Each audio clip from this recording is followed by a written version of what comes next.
대표적 경제민주화론자이시기 때문에 경제민주화라고 하는 것에 이게 좀 개념이 펑퍼짐하니까요. 예. 조금 그 핵심적인 내용을 개념 정해 주신다면. 그러니까 뭐 쉽게 얘기하면 경제 분야의 민주주의. 그렇죠. 그러니까 우리가 정치 분야의 민주주의는 상당 부분 실현이 됐다고 자부하고 있지 않습니까? 예. 그러면 민주주의라는 건 뭡니까? 기본적으로 힘의 분산이거든요. 힘이 집중이 돼 있으면 그 힘을 가진 자가 남용하는 거예요. 그러니까 맞아요. 독재 권력에서는 독재 권력자가 그 힘을 정치 권력을 독점하고 있으니까 그 권력을 남용해서 우리가 국민들이 고통을 당하는 거 아니에요. 경제도 마찬가지죠. 경제 권력이 집중되어 있으면 집중된 힘은 남용이 되거든요.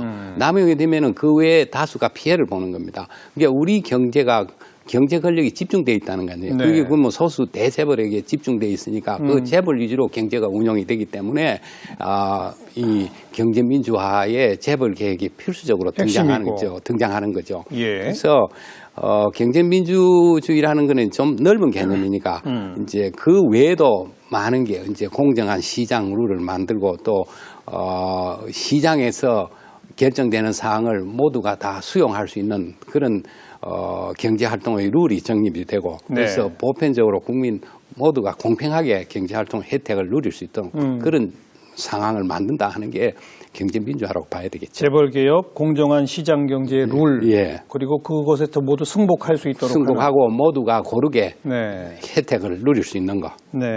그런 관점에서 지금 우리의 경제민주화 진척 정도에 몇 점쯤 주실 수 있겠습니까? 글쎄요. 그건 굉장히 조심스러운데요. 제가 점수를 주기는.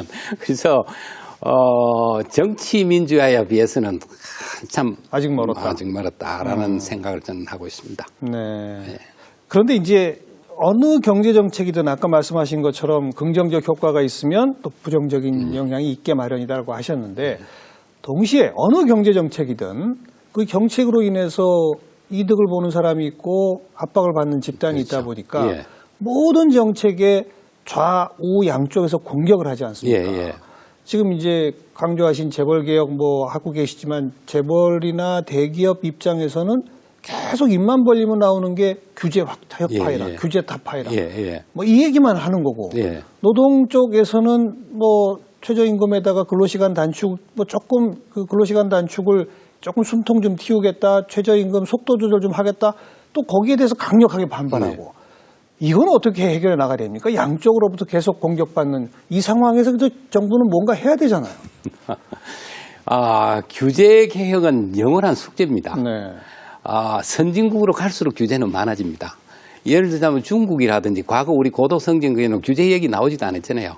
그때는 그냥 기업이 그 원하는 대로 하고 싶은 대로 정부가 뒷받침해주고 그랬기 때문에 규제 문제라는 얘기가 없고 오히려 특혜도 막 주고 그랬죠. 특혜를 주고 그래서 정경유착이라는 얘기도 나오고 그랬죠. 그런데 규제라는 거는 경제가 성숙해 갈수록 많을수록 선진국 갈수록 규제가 많았습니다. 왜냐하면 규제라는 건 세 가지 영역이거든요. 주로 그 선진국이 갈수록 안전 분야, 그다음 환경 분야. 근데 우리나라의 특수한 상황으로 거대 자본의 횡포를 방지하는 규제. 그러니까 재벌 규제라든지 각종 진입 규제라든지 이런 게 이제 거기에 해당한다고 봐야 되죠. 그러니까 안전 규제 규제는 필요하거든요.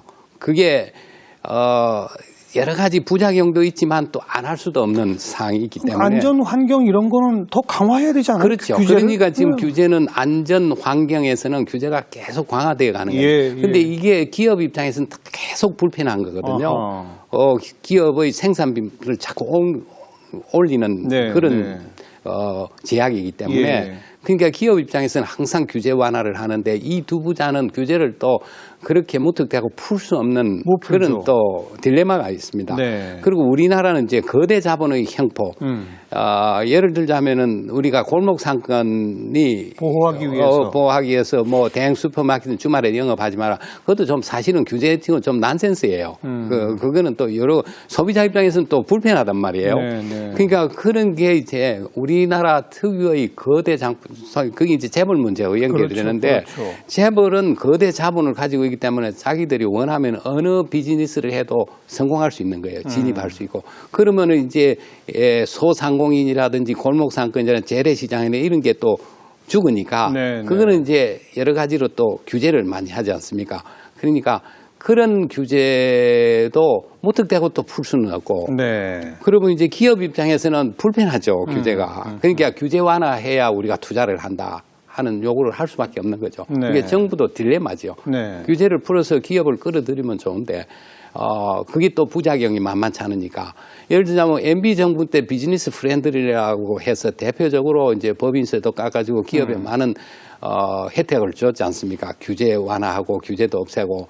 그 결과가 투자가 늘어난 낙수 효과가 나타난 게 아니잖아요. 안 늘어났죠. 더 이제 모아고 더 쌓아두는 거죠. 그래서 네. 재벌들이 사내 유보는 뭐 700조니 800조니 된다는 얘기가 나오는 게 이제 그런 얘기거든요. 그래서 그게 그렇게 간단한 문제는 아닙니다. 그러니까요. 규제를 푸는 원칙은 맞지만 예. 풀 수 없는 또 사정이 있는 겁니다. 그게. 그래요. 한쪽에서 그렇고요. 예. 그다음 또 최저임금이다 뭐다 부작용 때문에 좀 속도 조절한다 그러면 노동 쪽에서 치고요. 그렇죠. 그건 또 거기 이해관계 안 맞으니까. 그러니까요. 예. 예. 그러니까 그게 이제 정부의 능력이고 정부의 수완이라고 봐야죠. 바로 다 그- 설득하고 예, 바로 그 양쪽에서 치이는 가운데 정작 해야 할 일을 못하면 제일 큰 문제 아니겠습니까? 그죠?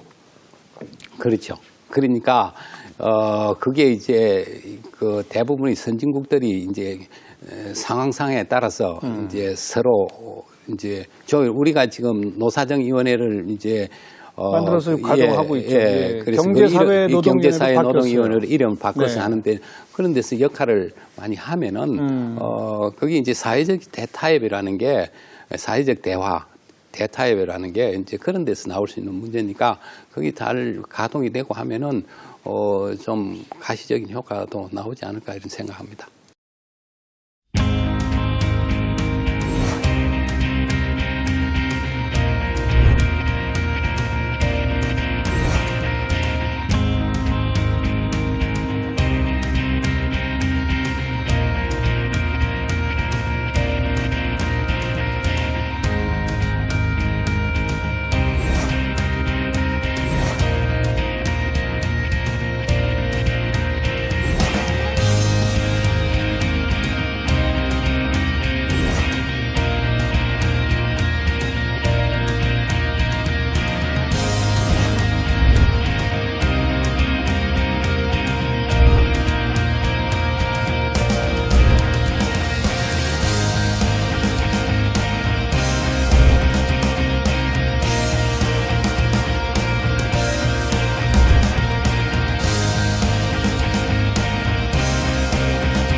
자, 참 산적한 과제 뭐 이런저런 것 정부가 하고는 있다. 예. 아직 성과가 좀 진단하기엔 이르다. 이제 예. 오늘 주로 그런 말씀들을 쭉 했고 예. 하고 있는 일도 있고 해야 할 일도 있고 또 양쪽에서 공격받는 가운데서도 또 어떻게든 설득해서 타협까지 만들어내야 된다. 예. 예. 과제는 쭉 다 망라했습니다. 예. 잘 될까요? 내년부터? 기대를 해야죠. 우리가 그래도 낙관적인 생각을 해야지 희망이 있는 거죠. 저는 뭐 상당히 좀 기대를 하고 있습니다. 네. 우리 사회가 그만큼 성숙되어 있기 때문에 예. 어느 선에 가면은 서로 양보하고 대타협이 이루어지면서 좀 옳은 방향으로 가지 않을까 생각합니다. 그래서 네. 2019년은 기대하는 바가 많습니다. 네. 2018년보다는 좀 좋아진다? 지금 경제 전망은 그렇게 좋게 나오진 않습니다. 그러니까요. KDI 경제 전망. 그거는 예. 이제 현 상황을 전제로 하고 전망을 했으니까 이제 그런데 또 경제라는 거는 대내적인 요소뿐만 대외적인 또 그렇죠. 위험 요인도 그렇죠. 많거든요. 예. 그래서 이제 그런 것을 다 이제 고려를 했을 때 내년이 금년에 비해서 크게 좋아질 걸로 전망되지는 않습니다. 그렇지만 그래도 우리는 좀 낙관적으로 노력을 해야죠. 네, 그래서 개선해 나가는 그게 이제 발전 아니겠습니까? 네. 예. 방금 그 대외적 여건 말씀, 뭐 미중 간의 무역 갈등 뭐 이런 거 말이죠. 그렇죠. 이런 것도 조금은 좀 변화가 있겠죠. 변화가 그 미중 무역 갈등도 결국 양 당사국의 피해를 보면은 네. 그 당사자들이 또 개선책을 찾겠죠. 그렇죠. 예. 네, 예. 네. 지금 양쪽의 피해들이 자꾸 쌓이고 있으니까. 그럴 수밖에 없습니다. 네, 이 세계 교역은 확대될수록 세계 후생이 증가한다는 것은 뭐 경제학의 기초 초보 이론입니다. 알겠습니다. 그런데 그 역행한다는 것은 바보스러운 일이죠. 네. 마지막 꼭 짚어야 할 게 이제 남북 관계, 남북 예, 예. 경협의 문제인데, 예, 진짜 남북 경협이야말로 우리 경제 지금 뭐 어찌 보면 장기적 저성장 기조에 들어가 있는 것 같은데, 예. 이거를 구조적으로 질적으로 좀 바꿀 수 있는 거의 유일한 어떤 기회 아닙니까? 그게 이제 우리 경제를 과거 역사를 보면 우리가 상당히 그 행운을 받은 네. 경제 특수가 있었습니다. 네, 네. 물론 거긴 또 희생도 치르긴 했지만, 예를 들자면 이제, 70년대에는 그 월남 특수가 네, 그래서 네. 우리 이제 군인들이 그랬죠. 희생된 안타까운 점은 있지만 또 경제적으로는 그 특수를 가지고 초기 경제 성장에 상당히 역할을 했고요. 그렇죠. 그리고 이제 그 이후 이제 또 10년이 지나고는 또 우리가 중동 특수를 맞았습니다. 중동에 이제 오일 달러가 넘치니까 우리 건설업체가 진출해서 맞아요. 이 돌파구를 한 10여 년 이상 찾았고요. 그러고 나서는 또 이제 중국 특수, 그렇죠. 중국이 개방하면서 우리 예. 경제가 진출해서 상당 부분 중국 특수를 눌렸거든요. 그게 이제 끝나가는 단계이기 때문에 저는 이제 북한 특수가 다음 네. 차례라고 봅니다. 그렇죠. 그래서 북한 특수가 우리의 새로운 돌파구가 되지 않을까 하는 좀 기대를 많이 합니다. 네. 그리고 그럴 가능성이 많이 보이고요. 지금 이제 남북 관계, 이 심지어는 북미 관계까지 전적으로 타결이 만약 된다면, 그렇죠. 그럼 정말 우리가 그동안은 상상 못했던 새로운 게 열리는 거 아니겠습니까? 그렇죠. 경제 제재만 풀리면 예. 전혀 다른 상황이 벌어질 수가 있죠. KDI 차원에서 이 남북 경협 관련해서는 어떤 것들을 지금 진행하고 계십니까? 우리가 전 분야에 대해서 연구를 하고 있습니다. 네. 그 연구를 하는 건 이제 준비를 해놔야 되기 예, 때문에 예. 제재가 풀리고 그때 시행 단계에 가서 준비를 하면 이미 늦고요. 그렇죠. 지금 준비를 하고 이제 시행할 수 있는 단계에 오면 바로 시행이 될 수 있도록 그 남북 경제 관계는 각 분야에 세밀하게 지금 연구를 진행하고 있습니다. 네. 진행하고 있는데 우선 이제 남북 경제 교류는 윈윈이 돼야 됩니다. 윈윈. 당연하죠. 북한도 유리하고 당연하죠. 남한도. 그러면 예. 이제 일부에서는 북한엔 돈이 없지 않느냐. 그럼 우리가 일방적으로 돈을 쏟아부어야 되지 않느냐 하는 건 저는 또 반드시 그렇지도 않다고 봅니다. 왜냐하면 우리는 자본이 있고 네. 북한은 자원이 있습니다. 그렇죠. 그 우리가 필요한 자원이 거의 무궁무진하게 있습니다. 있기 때문에 그걸 잘 서로가 이제 협조를 하면은 우리가 필요한 자원을 가지고 오고 우리 자본이 가서 이북에 SOC 이제 투자를 하고 예. 그러면은 그 아주 윈윈 게임으로 상생 발전할 수 있는 그런 우리가 또 호기를 맞이할 수 있지 않을까 하는 생각을 합니다. 또 우리 자본뿐 아니라 이제는 국제적으로도 같이 좀 들어가 줘야 되지 않을까요? 그렇죠. 그래서 지금 국제기구와도 지금 네. 우리가 협조를 하고 있습니다. 같이 공동 연구도 하고 국제기구는 이제 월드뱅크라든지 ADB라든지 이런 데도 지금 이제 남북 관계 진척 사항을 유심히 지금 보고 예, 있거든요. 예. 그러면 이제 그런 데서도 또 그 지원 정책이 추진이 될 거고 그래서 저는 이제 지금 이 문제만 잘 해결이 되면은 경제 면에서는 굉장히 큰 그러니까요. 변화가 오지 않을까 생각을 합니다. 제가 조금 아까 지금까지와는 전혀 다른이라고 표현을 쓴 게 예. 지금까지 우리가 그래도 제일 좀 크게 해본 게 뭐 개성공단하고 금강산 관광 그렇죠. 뭐 이런 거 아니겠습니까? 예, 맞습니다. 근데 그건 남북 간의 정세 변화에 따라서 뭐 금방 또 이렇게 됐다 저렇게 됐다 막 이런 위험성도 크고 예. 경제라는 게 위험성이 크면 그만큼 이게 하기가 어려워지는 거 예, 아니겠어요?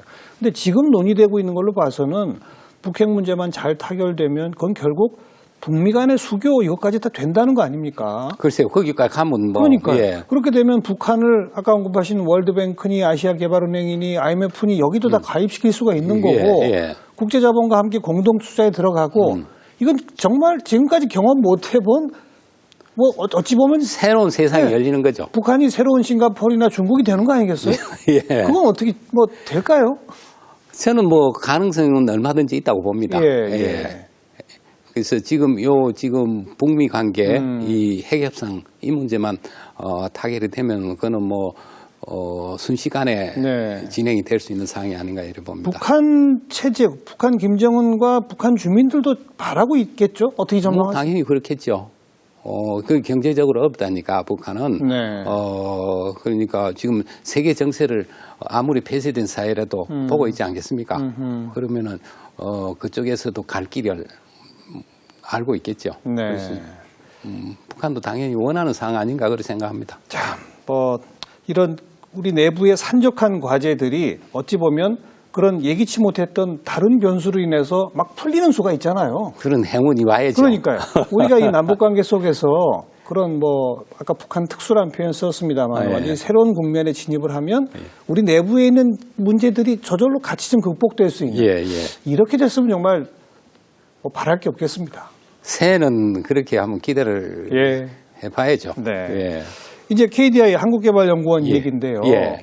또 KDI도 우리 사회의 변화와 혁신에 맞춰서 예. 변화해야 되지 않겠습니까? 예. KDI가 이제 2021년에 50주년을 맞는 그렇죠. 50주년이라는 게 굉장히 큰 의미가 있는 우리나라의 한 기관이 KDI는 정말 우리가 만들어서 키운 기관이고 그 정체성을 유지하면서 50년 동안 같은 일을 해온 예. 기관이거든요. 이런 예. 기관이 많지 않습니다. 예. 우리가 뭐 정부 부서도 이름이 많이 바뀌고 그렇죠. 역할도 바뀌고 했는데 그래서 50년 동안은 KDI가 주어진 미션을 성공적으로 수행했습니다. 그러니까 우리 경제 성장을 주도하는 이론적인 싱크탱크로서 그 역할을 100% 이상 수행했다고 네, 하고 네. 세계적인 명성도 얻고 있고 인지도도 높고 그런데 이제 우리가 고도 성장을 이루고 선진국에 진입을 했으면은 이제 그 역할이 달라져야 된다고 달라져야죠. 보죠. 그 역할은 이제 우리가 선진국을 아주 살기 좋고 행복하게 살고 있는 그런 어떤 선진국 모델을 우리가 네. 제시를 해줘야 된다. 네. 예를 들자면 북유럽파 같은 이런 복지국가형 선진국을 할 건지 아니면 미국이나 이런 또 서구 사회처럼 시장 중심의 선진국을 만들 것인데 그 외에 또 우리나라에 딱 알맞는 선진국 모델을 찾아낼 건지 이런 연구에 앞으로 집중해야 되리라고 봅니다. 그래서 네. 이제 KDI 역할 이런 게 좀 달라지지 않나 해서 그걸 집중적으로 이제 만들기 위해서 KDI 50주년 위원회를 만들었습니다. 예. 그래서 그 50주년 위원회에서 앞으로 KDI 장기 비전 역할에 대해서 지금 연구를 시작했습니다. 처음 71년 만들어지고 사실 7, 80년대 한국 경제 고도 성장을 이끌어내는 데 역할을 주로 했었던 거 아닙니까? 예. 근데 지금 말씀은 앞으로는 사회 내부의 질적 변화를 어떻게 가져올 것인가? 맞습니다. 예. 한국형 지향 모델은 어떻게 만들어야 할 것인가? 예. 네. 이제 그러다 보면 거기는 전부 경제학 연구자만 가서는 안 될 것 같아요. 예. 그렇죠? 예.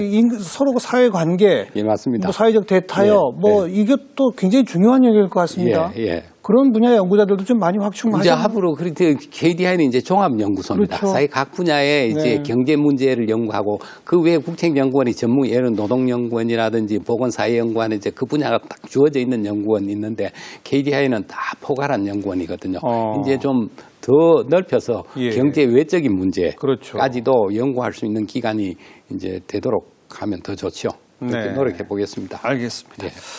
뭐 KDI를 잘 이끌어 가시는 것뿐만 아니라 정부 정책에 대해서도 좀 가끔 쓴소리도 잘 좀 하시고 예. 그래서 2019년 내년 경제 전망 솔직히 뭐 그렇게 좋다고 말할 수는 없다 인정하셨으니까 예. 그래도 정부가 열심히 노력해서 해야 그나마 좀 나아질 거 아니겠습니까? 그렇죠. 예. 그런 채찍질 역할도 좀 해주시길 부탁을 예, 드리겠습니다. 알겠습니다. 그렇게 하겠습니다.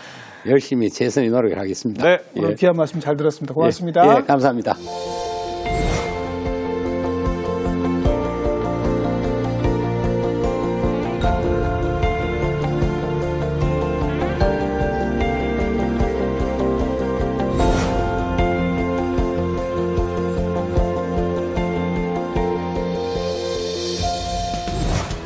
네, 올해 경제 뭐 안 좋다. 근데 내년도 그리 전망은 썩 밝지 않다. 뭐 인정할 건 인정해야죠. 하지만 우리가 어떻게 노력하느냐에 따라서는 달라질 수 있다는 그 말씀이 귀에 꽂히는군요. 자, 오늘은 여기까지고요. 다음 시간 다시 인사드리겠습니다. 안녕히 계십시오.